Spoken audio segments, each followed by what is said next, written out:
दूरस्थ गांव चंदपुर घने जंगलों और छायादार पहाड़ियों के बीच बसा था, जहां रात एक अजीब सन्नाटा लेकर आती थी।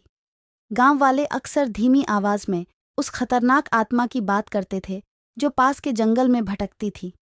वे उसे मुंजिया कहते थे, एक दुष्ट आत्मा जो अनजान लोगों पर हमला करती थी, उनके डर से अपनी भूख मिटाती और उन्हें खोखला छोड़ जाती थी। रवि, शहर से आया एक युवा, अपनी वृद्ध दादी से मिलने चंदपुर आया था। दादी की जंगल के बारे में चेतावनी के बावजूद उसकी जिज्ञासा उस पर हावी हो गई। एक शाम एक अजीब से खिंचाव से प्रेरित होकर उसने जंगल का अन्वेषण करने का फैसला किया। सूरज ढल रहा था, लंबे काले साए पड़ रहे थे जब वह जंगल में गहराई तक चला गया। जैसे ही रात हुई, जंगल एक भूल भुलैया बन गया, जिसमें रास्ते पहचान में नहीं आ रहे थे। रवि को हवा में एक अजीब ठंडक महसूस हुई। जंगल की सामान्य आवाजें गायब थीं, सन्नाटा कानों में गूंज रहा था।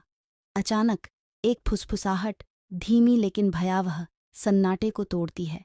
मुंजिया, यह पुकारती है, पेड़ों के बीच गूंजती है। रवि का दिल जोर से धड़कने लगा। उसने पीछे मुड़कर देखा, लेकिन कोई नहीं था। फुसफुसाहट तेज और सघन हो गई, एक भयावह जाल बुनते हुए जो रवि के मन को जकड़ने लगा। घबराहट में उसने दौड़ना शुरू कर दिया। शाखाएं उसकी त्वचा को खरोंच रही थीं, जड़ें उसे हर कदम पर ठोकर खिला रही थीं। फुसफुसाहट हंसी में बदल गई, एक क्रूर, ताने मारने वाली आवाज जो हर दिशा से और कहीं से भी आती प्रतीत हो रही थी। रवि एक खुले स्थान में आ गिरा, सांसें फूली हुई और विचलित। बीच में एक प्राचीन, मुड़ा हुआ पेड़ खड़ा था, जिसकी मुड़ी हुई शाखाएं हाथों की तरह लग रही थीं। उसकी जड़ में एक छोटा पुराना मंदिर था, जंगल की आत्माओं को समर्पित। वह इसके सामने घुटनों के बल बैठ गया, सुरक्षा की आशा करते हुए, लेकिन हंसी और तेज हो गई, उसकी हड्डियों तक गूंजती हुई। एक छायादार आकृति अंधेरे से निकली, इसका रूप बदलता और अस्पष्ट। आंखें दुष्ट रोशनी से चमक रही थीं। ये रवि के पास आई, जो डर से जड़ हो गया था। आकृति का मुंह एक भद्दी मुस्कान में खींच गया जब उसने फुसफुसाकर उसका नाम लिया, रवि, मुंजिया। जैसे ही यह पास आई, रवि को भय की एक जबरदस्त लहर महसूस हुई। उसका शरीर भारी हो गया, उसकी दृष्टि धुंधली हो गई और उसके दिमाग में मुंजिया के पिछले शिकारों की भयानक छवियां छाने लगीं। आत्मा उसके डर से पोषण पाती, हर गुजरते पल के साथ और मजबूत होती गई। अपने अंतिम स्पष्ट क्षणों में रवि को अपनी दादी की चेतावनी याद आई, अगर कभी तुम फुसफुसाहटें सुनो तो भागना मत, डरना मत, साहस के साथ उसका सामना करो, तभी तुम्हारे पास एक मौका होगा।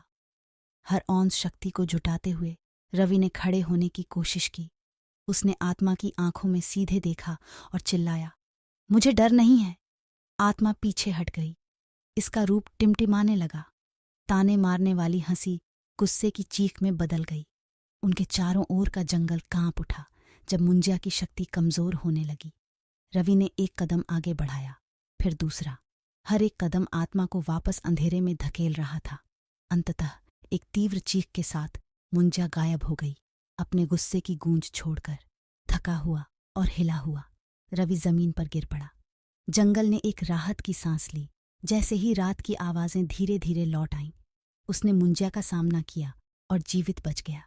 लेकिन वह जानता था कि आत्मा पराजित नहीं हुई थी, बस जंगल की गहराई में वापस चली गई थी। अगली सुबह जब रवि गांव लौटा तो ग्रामीण चकित रह गए। उसकी दादी ने उसे गले लगाया, राहत के आंसू उसकी आंखों से बह रहे थे। उसके मुठभेड़ की कहानी तेजी से फैल गई और रवि चंदपुर में साहस और दृढ़ता का प्रतीक बन गया। फिर भी जंगल की गहराई में प्राचीन पेड़ चुप और भयावह खड़ा था। मुंजिया इंतजार कर रही थी, हमेशा धैर्यवान, अगली आत्मा के लिए जो उसके क्षेत्र में भटक जाए, उन फुसफुसाहटों से आकर्षित हो जो कभी सच में बंद नहीं होती, क्योंकि जंगल के दिल में मुंजिया की भूख अनंत थी।